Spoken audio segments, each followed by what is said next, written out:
And I now give the floor to His Excellency Ri Yong-ho, Minister for Foreign Affairs of the Democratic People's Republic of Korea.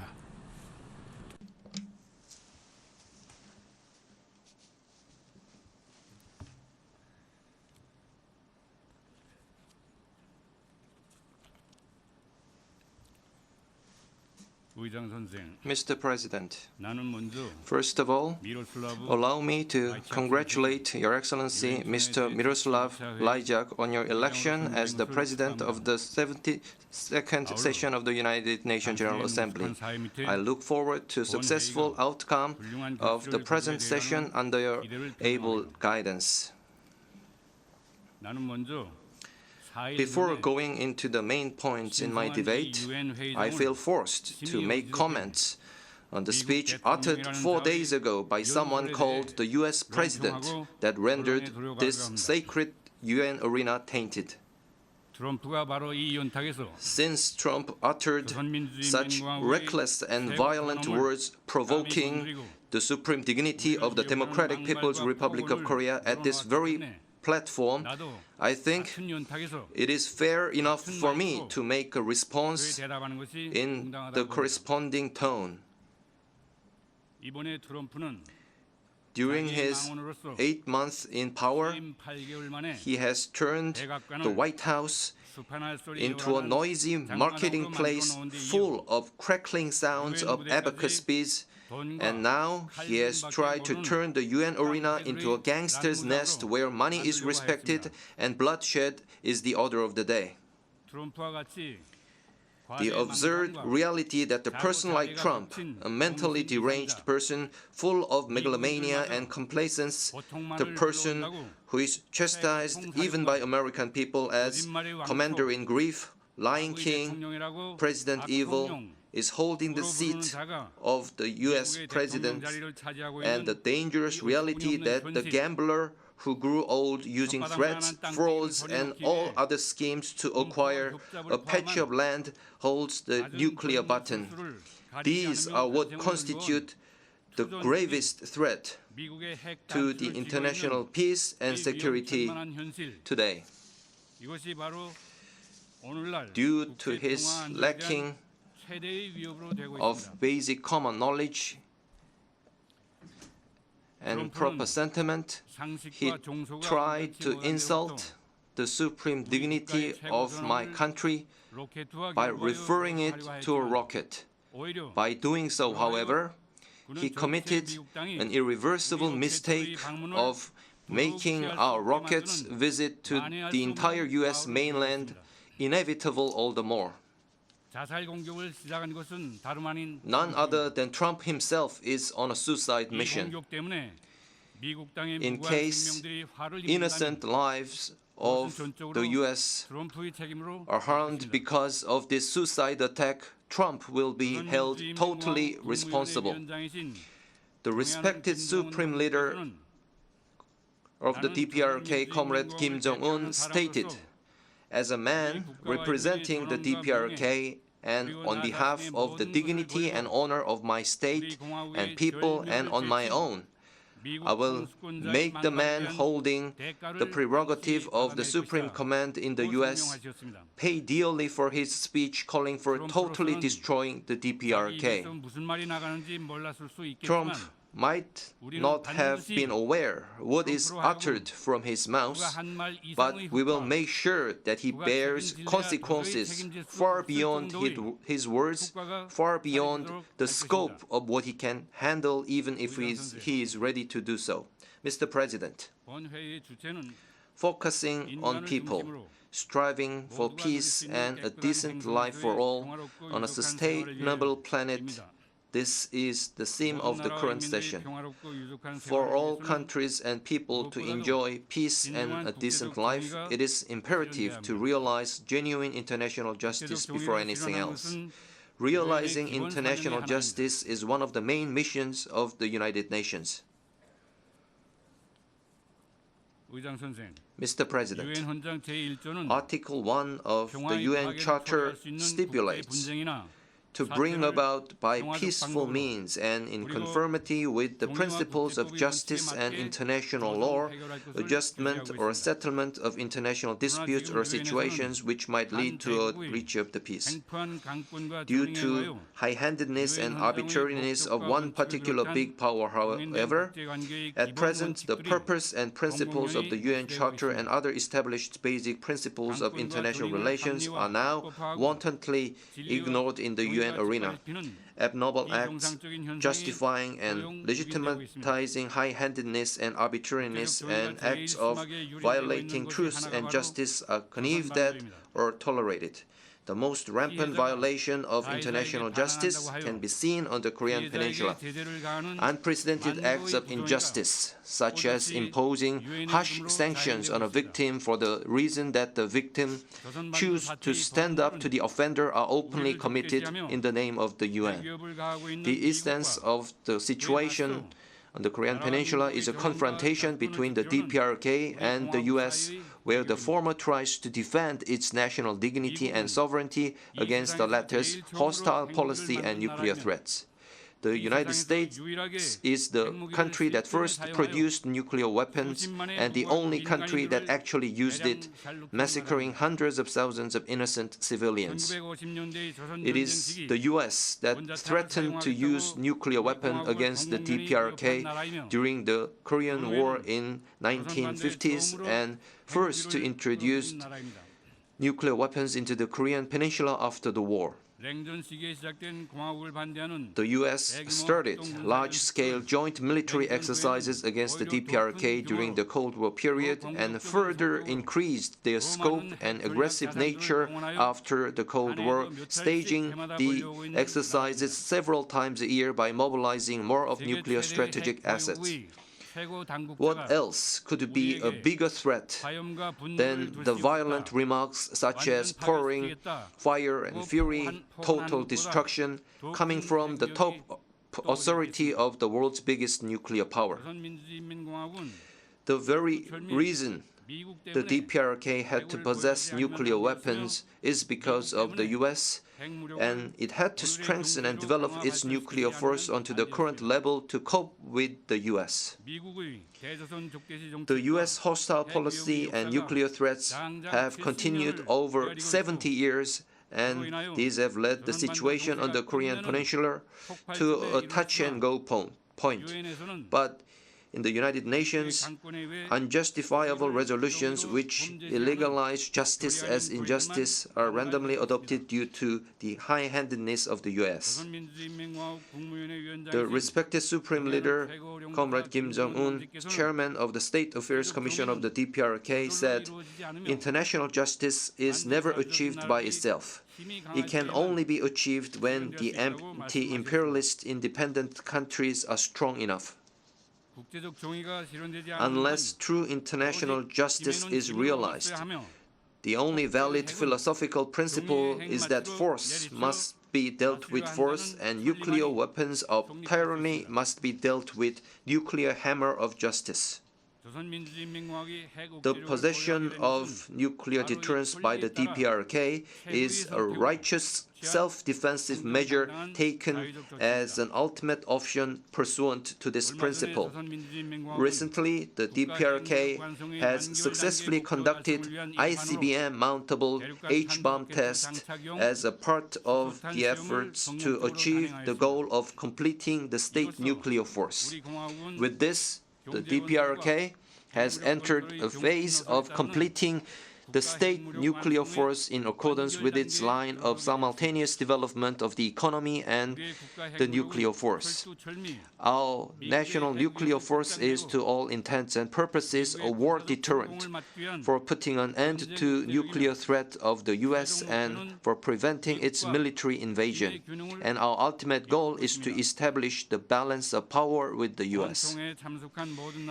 Distinguished delegates of all countries attending this session session are aware of the fact that the DPRK, unlike other nuclear weapon states, made public every time to the world the test process and its result in all stages of the development and advancement of its nuclear force.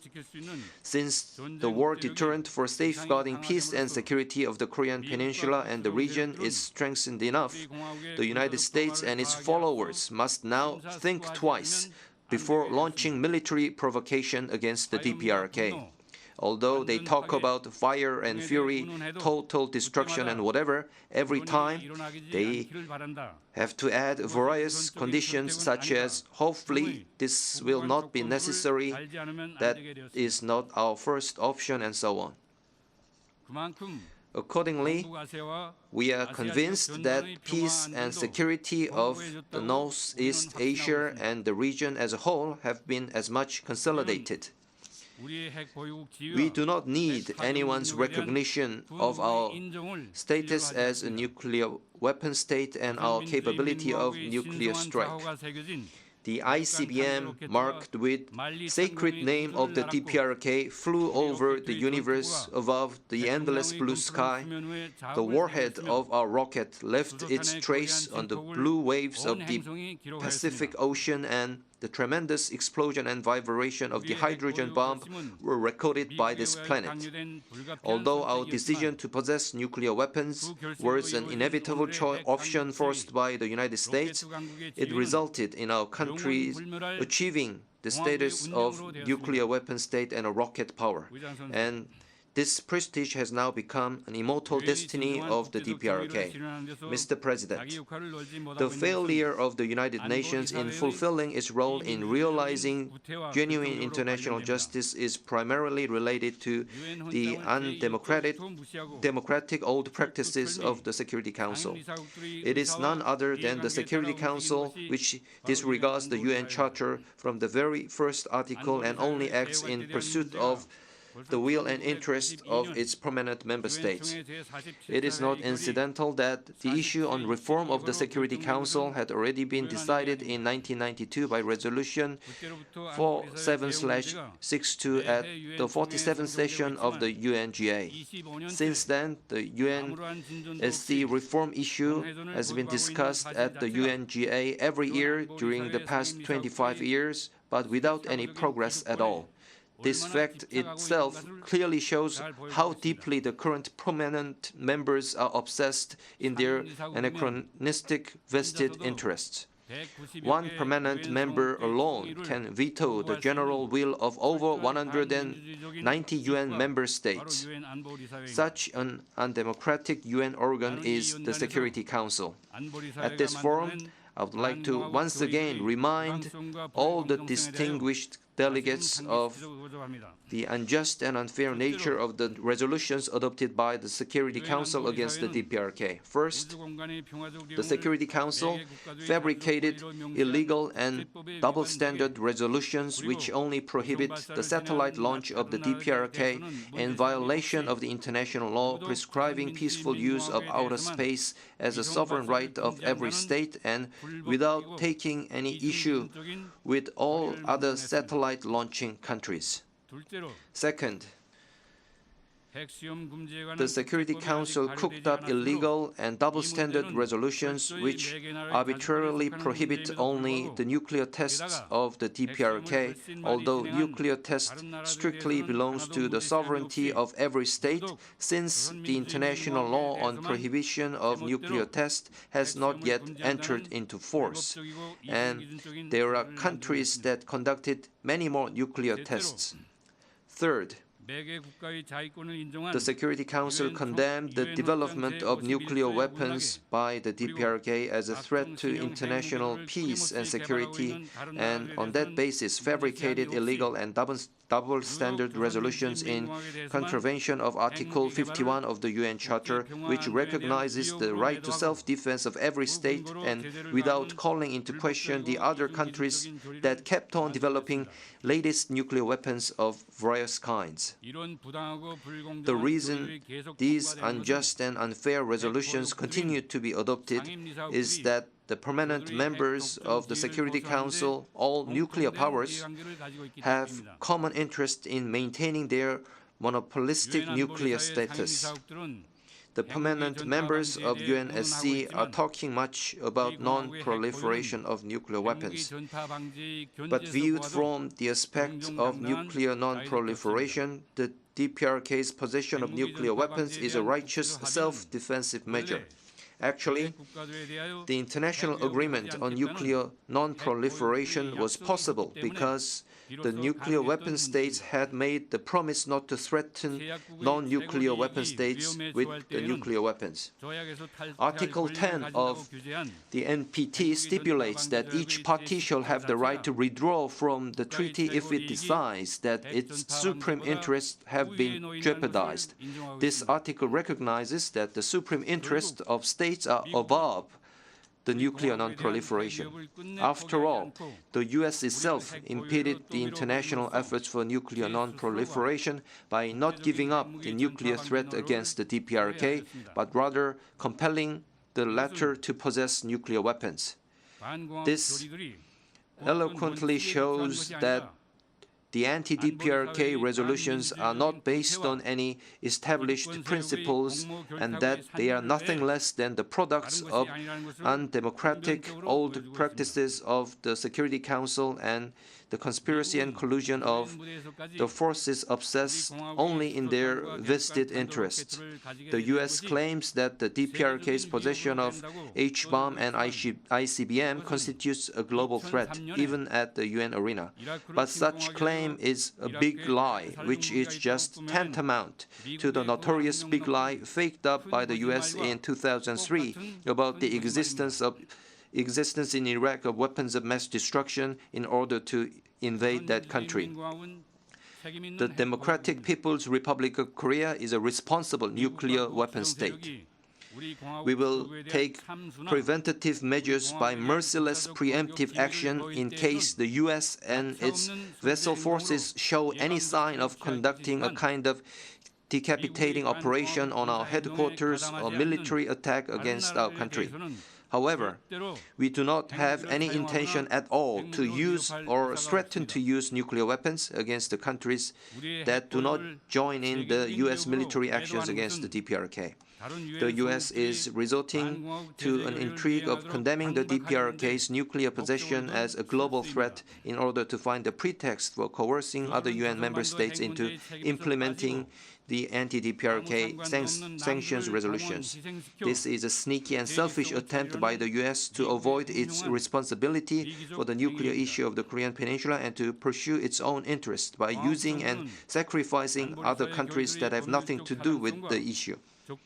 The DPRK government made a request to the UN Secretariat that a forum of international law experts be organized to assess legal grounds and lawfulness of the UNSC resolutions, but we have not heard anything from the Secretariat for 9 months already. Same is true of the fact that the DPRK made repeated requests to the United Nations Security Council to discuss the serious threat to the international peace and security posed by the aggressive and provocative U.S.-South Korea large-scale joint military exercises, but these requests were never put on the UNSC agenda, rather turned down every time. The UN Charter stipulates that the members of the United Nations accept and carry out the decisions of the Security Council. If the resolutions on the DPRK adopted at the Security Council are truly lawful and fair, there will be no need that all U.S. ambassadors abroad and even the President and the State Secretary turn out to coerce other countries into implementing the resolutions. Furthermore, there will be no need for the U.S. to bring its stooges like South Korea and Japan into this. The UN member states should not yield in to pressure of an individual big power in dealing with the UNSC resolutions, but make an independent judgment on lawfulness, impartiality, and morality of the resolutions and contribute to promoting reform of the UNSC by further raising their voices against high-handedness and arbitrariness. Mr. President, the U.S. had put sanctions against our country from the very first day of its foundation, and the over 70-year-long history of the DPRK can be said, in a sense, a history of struggle, persevering along the road of self-development under the harshest sanctions in the world. Through such a prolonged and arduous struggle, now we are finally only a few steps away from the final gate of completion of the state nuclear force. It is only a forlorn hope to consider any chance that the DPRK would be shaken an inch or change its stance due to the harsher sanctions by the hostile forces. The day will certainly come in the near future when we settle all damages inflicted to our peaceful economic development and improvement of the people's livelihood and all the sufferings imposed on our innocent women, children, and the elderly by the heinous and barbaric sanctions against our republic. The DPRK already organized a national damage investigation committee to make comprehensive study of total damages inflicted on our republic by all kinds of sanctions. This committee will thoroughly investigate and compile all physical and moral damages imposed upon the DPRK by the U.S., its followers, and also by those countries that submitted to the U.S. coercion. When this racket of sanctions and pressure reaches a critical point, thus driving the Korean Peninsula into an uncontrollable situation, investigation results of this committee will have a huge effect in holding those accountable. Mr. President, my delegation takes this opportunity to extend strong support to and solidarity with the Cuban government and people who are fighting to defend national sovereignty and realize international justice against the high-handedness, arbitrariness, and unilateral embargo of the U.S. We also express strong support to and solidarity with the government and people of Venezuela who are fighting to defend the national sovereignty and the cause of socialism. The unjust and contemptible acts such as turning a blind eye to the heinous acts of Israel while condemning in every manner only the Syrian government fighting to protect its national sovereignty and security should not be tolerated any longer. The DPRK government will certainly defend peace and security of the country with its powerful nuclear deterrence and also contribute to safeguarding world peace and security. Thank you, Mr. President.